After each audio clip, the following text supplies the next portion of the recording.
Pinapakita ko lang sa inyo yung aming kusina na saan ako nagluluto araw-araw. Ito pala siya. Ayan. Ayan siya guys, ang aming dirty kitchen. Ayan. Ito yung mga gamit na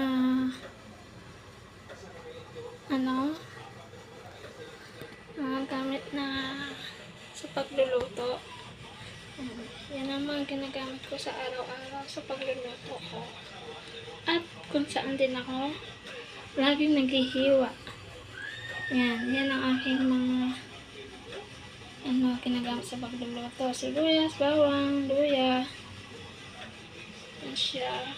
At ito naman yung aming kalan na paborito kong place sa pagluluto. Yan. Ang akin niluto pa lang ngayong gabi guys, ito ay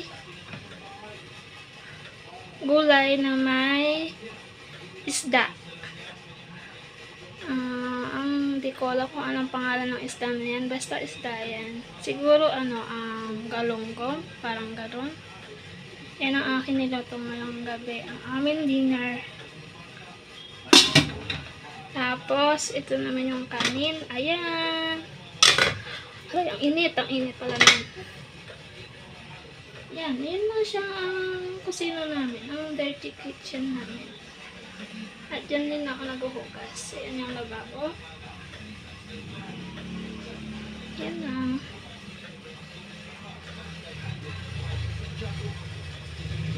Yan yung mga kaldero. Yung mga kaldero na lagi kong ginagamit sa pagluluto. Yan. Actually, yun lang yan talaga yung ginagamit ko sa pagluluto. Yung mga kaldero na nandiyan sa taas. Pero yung nandito sa baba, hindi. Kasi ang lalaki niyan. Ginagamit lang yan kapag yung maramihan na luto. Yung may okasyon, yung may birthday, Christmas, New Year, ganun, parang ganun. Yung malakas ang luto pagka ganun, guys. Yun na.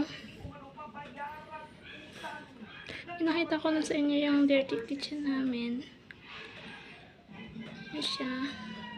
Maliit lang.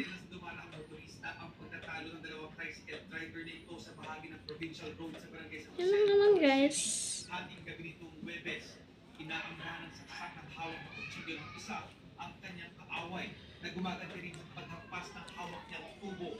See you next vlog sa aking